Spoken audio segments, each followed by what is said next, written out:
ইসলাম কখনো একপাক্ষিক কথা বলে না, মনোযোগ দিয়ে শোনার চেষ্টা করেন। ইসলামের কথা দ্বিপাক্ষিক, দুই পক্ষেরই ইসলাম কথা বলে। ছেলেদেরকে বললো ওয়াবিল ওয়ালিদাইনি ইহসানা, মাতা পিতার প্রতি ইহসান করবা, কিন্তু বাবা মারেও বলে দিল তোমাদের জন্য কিছু কাজ আছে না নাই?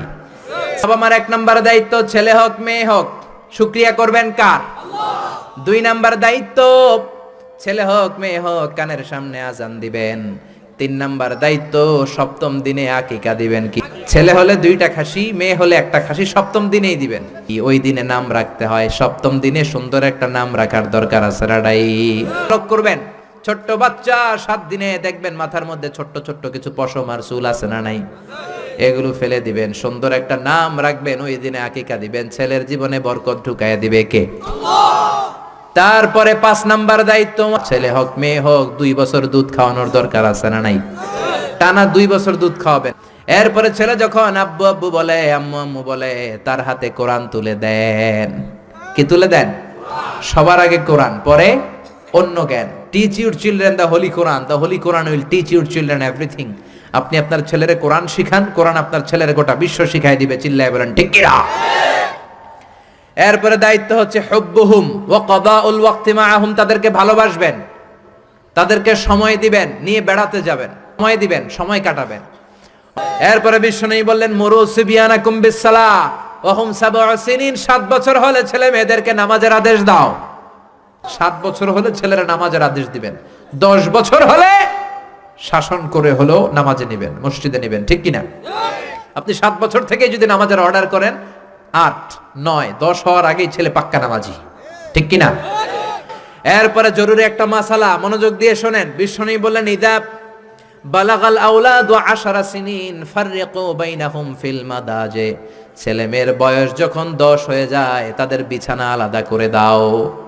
ছেলে কিংবা মেয়ে বয়স যখন 10 বছর হয়ে গেলে মেয়ে আর বাবার সাথে এক বিছানায় ঘুমাবে না, ছেলে আর মায়ের সাথে এক বিছানায় ঘুমাবে না, ভাই আর বোন এক বিছানায় ঘুমাবে না। অনেক ফ্যামিলিতে এগুলো মানে না, আছে না নাই? বিশ্বনবী বললেন খবরদার 10 বছর হলে বিছানা আলাদা করে দাও। এরপরে বিশ্বনবী শিখালেন আল্লিমু আওলাদাকুমাস সিবাহা ওয়ার রিমায়া ওয়া রুকুবাল খাইল, ছেলে মেয়েদেরকে সাঁতার শিখাও, তীর মারা শিখাও, ছেলে মেয়েদেরকে ঘোড়ায় চড়া শিখাও। সাঁতার শিখানোর দরকার আছে না নাই? দেখবেন বাবা খুব আদর করে ছেলেরা হাঁটা শিখায়, আব্বু হাঁটো হাঁটো হাঁটো, আব্বু আমারে ধরো হাঁটো হাঁটো। তো জমিনে ছেলে রাস্তায় কেমনে হাঁটবে ওটা শিখাইলেন। পোলা যদি পানিতে পড়ে তখন হাঁটবে নাকি? তখন কি করতে হবে? সাঁতার। এজন্য বিশ্বনবী বললেন আল্লিমু আওলাদাকুমাস সিবাহা, ছেলে মেয়েদেরকে সাঁতার শিখাও। সুবহানাল্লাহ পড়েন। কি কম্প্রিহেন্সিভ গাইডলাইন। এরপরে বিশ্বনবী বললেন আর রিমায়া, মানে তীর মারা শিখাও। এখন তো তীর মারামারি নাই, এখন আত্মরক্ষার কৌশল শিখাবেন। কেমন করে প্রতিকূল পরিবেশে বেঁচে থাকতে হয় শিখাবেন। পৃথিবীর সংগ্রামে কেমন করে টিকে থাকতে হয় শিখাবেন। সন্তানকে কখনো ননির পুতুল করে গড়ে তুলবেন না, কষ্ট সহিষ্ণু করে গড়ে তুলবেন। আপনি বেঁচে থাকতে একটু কষ্ট করাতে করাতে করাতে করতে অভ্যস্ত করবেন, তাহলে তার জীবনটা চমৎকার কাটবে। চিল্লা এখন ঠিক কিনা? এরপরে বিশ্বনবী বললেন রুকুবাল খাইল, কেমন করে ঘোড়ায় চড়তে হয় শিখাও। এখন ঘোড়া নাই, তাহলে গাড়িতে কেমনে চড়তে হয় শিখাবেন। ঠিক কিনা? কেমন করে সাইকেল চালাতে হয় শিখাবেন। 9 নম্বরে বিশ্বনবী বললেন আর নিকাহ, সময় মতো ছেলে মেয়েদের বিয়ে দিয়ে দিবা। সব শেষে বিশ্বনবী বললেন ও দুনিয়ার বাবারা, তোমাদের জন্য আল্লাহর শেষ আইন, ইউসিকুমুল্লাহু ফি আওলাদিকুম লিযযাকারি মিসলু হাযযিল উনসায়াইন।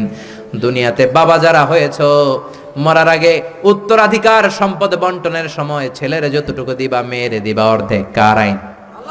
জোরে বলেন কার আইন? ছেলেরা যতটুকু দিবেন মেয়েরে দিবেন অর্ধেক। ছেলেরে 10 লাখ দিলে মেয়েরে তার প্রাপ্য তাকে ওইটা দিবেন। রাজি আছেন তো? তাহলে আমরা বাবা মার কাছে দোয়া চাইবো, তাদের খেদমত করবো। আমাদের জীবনকে উজালা করে দিবে কে? আর বাবা মা আমাদেরকে ভালোবাসবে, আমাদেরকে গঠন করবে, তাহলে তাদের জীবনকেও নুরানি করে দিবে কে? আল্লাহ আমাদের সবাইকে কথাগুলো বুঝার ও আমল করার তৌফিক দান করুক। আমরা পড়ি আমিন।